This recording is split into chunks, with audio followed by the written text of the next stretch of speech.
Dalam nama Bapa dan Putra dan Roh Kudus. Amin.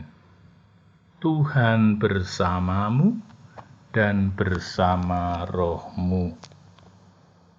Inilah Injil suci Yesus Kristus menurut Markus bab 12 ayat 35 sampai dengan 37.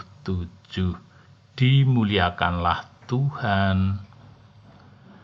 Pada suatu hari Yesus mengajar di bait Allah, katanya, bagaimana ahli-ahli Taurat dapat mengatakan bahwa Mesias adalah anak Daud? Daud sendiri berkata dengan ilham Roh Kudus, Tuhan telah bersabda kepada Tuanku, duduklah di sisi kananku, sampai musuh-musuhmu kutaruh di bawah kakimu. Jadi, Daud sendiri menyebut dia tuannya. Bagaimana mungkin ia sekaligus anaknya? Orang yang besar jumlahnya mendengarkan Yesus dengan penuh minat. Demikianlah Injil Tuhan. Terpujilah Kristus. Saudara-saudara, Yesus mengajar. Dan orang yang besar jumlahnya mendengarkan Yesus dengan penuh minat. Pertanyaan muncul di pikiran saya. Kenapa orang yang besar jumlahnya mendengarkan dengan penuh minat? Mendengarkan dengan penuh minat itu tidak mudah loh. Ada kisah yang terjadi di Banyumanik ini sewaktu Bapak Kardinal Darmo Yuwono masih sugeng dan berkarya di Banyumanik ini bersama dengan Romo Subianto. Romo Subianto itu sekarang berkarya di Tanah Mas.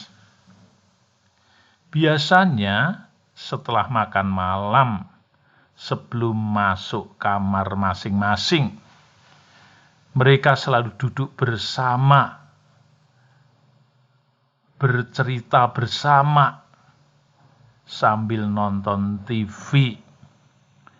Itu juga saya alami sewaktu saya ngenger kepada Bapak Kardinal waktu tahun 1985 dulu. Pernah terjadi Romo Kardinal saat duduk bersama di depan TV bercerita dengan panjang lebar sampai selesai. Tetapi kok Romo Subianto tidak menanggapinya? Lalu Romo Kardinal bertanya dalam hati, kok tidak ada tanggapan dari Romo Subianto? Lalu Romo Kardinal menoleh dan melihat Romo Subianto. Lalu Romo Kardinal bilang, walah, wis turu to kowe iki. Ya wis yuk, enggal mapan turu wae. Mendengar itu tidak mudah. Apalagi masih didukung oleh rasa kantuk. Wah, semakin berat untuk mendengarkan.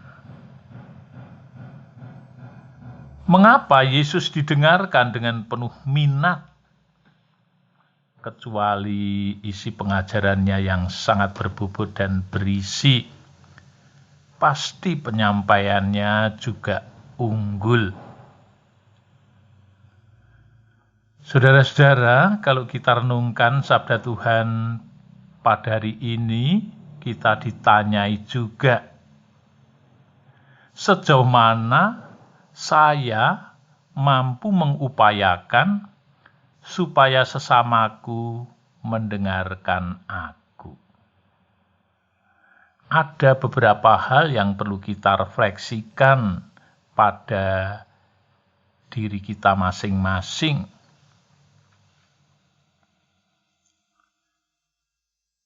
Bahwa kita ini hidup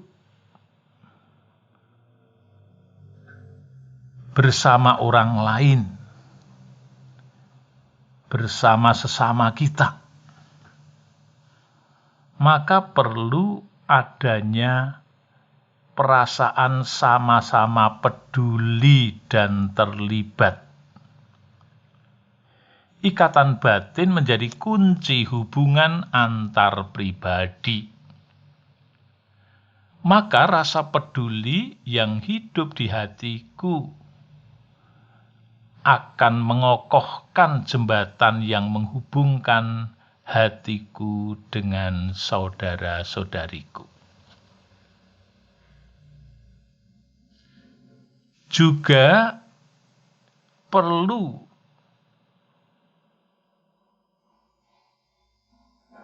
diciptakan komunikasi yang jujur dan terbuka.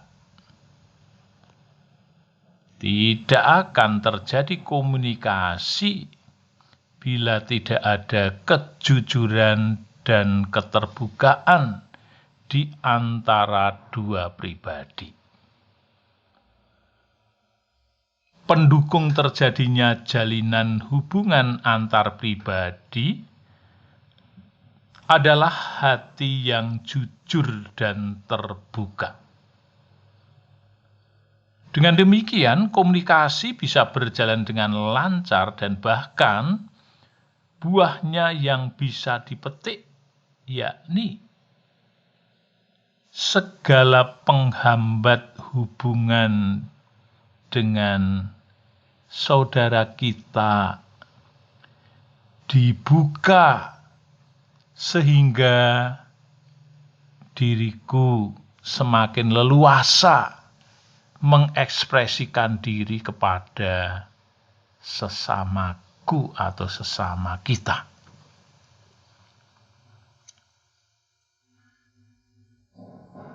Dalam hubungan dengan sesama juga tidak perlu serba menuntut sesamaku. Memang beda orang, beda pandangan, itu sudah diterima oleh pemahaman yang umum. Setiap orang punya kelebihan dan kekurangannya. Yang sangat penting dalam hubungan antar pribadi adalah mau mendengarkan sesamanya. Mau mendengarkan itu tanda mampu memandang sesamanya secara positif. Tidak akan bisa memperbaiki atau bahkan menuntut sesamaku jika aku tidak bisa mendengarkan terlebih dahulu isi hati orang yang ingin ku perbaiki. Sikap yang pas hendaklah dipegang. Sama-sama saling belajar. Juga penghargaan kepada sesamaku, saudaraku,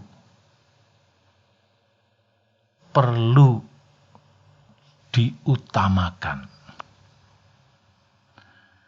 Dalam menjalani langkah yang salah, aku berani menyampaikan permohonan maaf.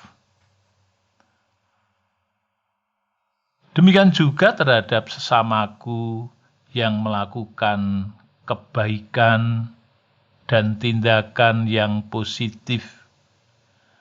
Aku dengan senang hati memberikan ucapan profisiat dan terima kasih kepada saudaraku itu, sesamaku itu.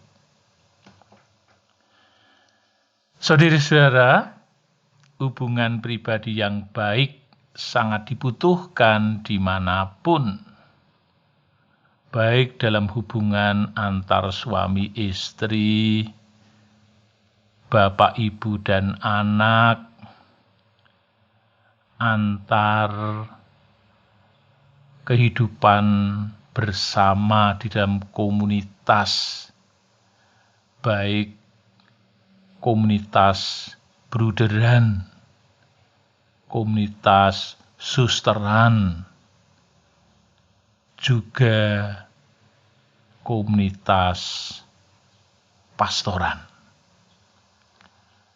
Semoga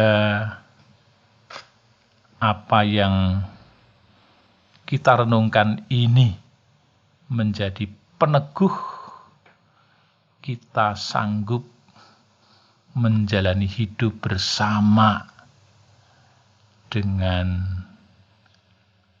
kegembiraan karena hidup di dalam kesatuan dengan Sang Guru Agung kita, Tuhan kita, Yesus Kristus. Kemuliaan kepada Bapa dan Putra dan Roh Kudus, seperti pada permulaan, sekarang, selalu, dan sepanjang segala abad. Amin. Dalam nama Bapa dan Putra dan Roh Kudus, seperti pada permulaan, sekarang, selalu, dan sepanjang segala abad. Amin.